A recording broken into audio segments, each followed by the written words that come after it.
చదవడం ఒకటే కాదులే, ప్రశ్నించే గుణమే ఉంటే ప్రతి బదులు పాఠమే. కనిపించే ప్రతి విషయంలో ఒక సూక్ష్మం తాగలే, కనిపించని ఆ సూక్ష్మంలో ఒక మర్మం ఉందిలే. సైన్సే నిన్న నేడు, సైన్సే రేపు మాపు, సైన్సే మన డైలీ లైఫ్. సైన్సే సైన్సే నువ్వు నేను, సైన్సే నీలో నాలో, సైన్సే నిన్ను మన్ను.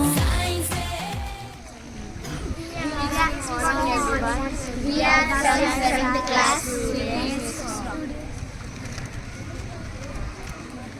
మానవుని మూలం విజ్ఞాన శాస్త్రం, అజ్ఞానపు చీకట్లను తరిమి కొట్టే అస్త్రం. మానవుని ప్రగతికి మూలం విజ్ఞాన శాస్త్రం, అజ్ఞానపు చీకట్లను తరిమి కొట్టే అస్త్రం. ప్రతిమలో జీవన కొల్పుతుంది, హృదయలో చైతన్యపు వెలుగు నింపుతుంది. ప్రతిమలో అవి దూరంగా వెళ్ళిపోతూ ఉంటాయి అన్నమాట. ఈ విధంగా అమ్మాయి చిన్నతనంలోనే పాముల్ని ఎలా తన తండ్రి నుంచి దూరంగా పంపించాలన్న విధానంతో ఒక వైబ్రేషన్ స్టిక్ తయారు చేస్తుంది. మీరు కూడా మనం ఒక సమస్య ఏదైనా ఉంటే దాని మీద ప్రతిఘటించి ప్రయోగాలు మీరు కూడా చేసుకోవచ్చు. సపోజ్ మన ఇంట్లో ఎలుకలు వస్తూ ఉంటాయి, చీమలు వస్తూ ఉంటాయి, మనల్ని ఇబ్బంది పెట్టేటువంటి పరిసరాలు చాలా ఉంటాయి. వాటిని బట్టి వాటికి వ్యతిరేకంగా వాటిని ఓవర్కమ్ చేయడానికి మీలో ఉన్నటువంటి టాలెంట్ని బయటికి తీయాలి. అర్థం అవుతుందా? పొద్దున రిషి అంట డ్రాగన్ చేశాడంట, అదేందో తీసుకురాలేదంట చెప్తున్నాడు. సైన్స్ డే అనే కాదు, మీలో ప్రతి ఒక్కళ్ళకి కూడా ఆ స్పృహ ఉండాలి, ఆ జిజ్ఞాస ఉండాలి. నేను ఏదో ఒకటి చేయాలి, సొసైటీకి నేను కూడా ఏదైనా చేసి ఒకటి కనిపెట్టి అందరిలో కూడా మంచి పేరు తెచ్చుకోవాలి, సొసైటీకి ఉపయోగపడాలి అన్న జిజ్ఞాస అన్నది మీలో ఉండాలి. అప్పుడే అలాంటి వాళ్ళే కదా వాళ్ళు కూడా. మన ముందున్నటువంటి సైంటిస్టులు అందరూ కూడా బల్బును కనుగొంది ఎవరు? థామస్ ఆల్వా ఎడిసన్ గారు.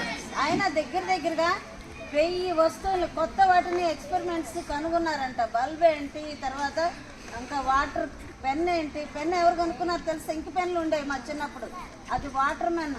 తర్వాత సైకిల్ మెక్మిలాన్, తర్వాత రేడియో మార్కోని, టీవీ, ఇట్లా ఇవన్నీ కొత్త అప్పుడు కనుక్కున్నవే. అవన్నీ ఇప్పుడు అప్డేట్ అవుతూ కొత్త వర్షన్ వస్తున్నాయి కదా.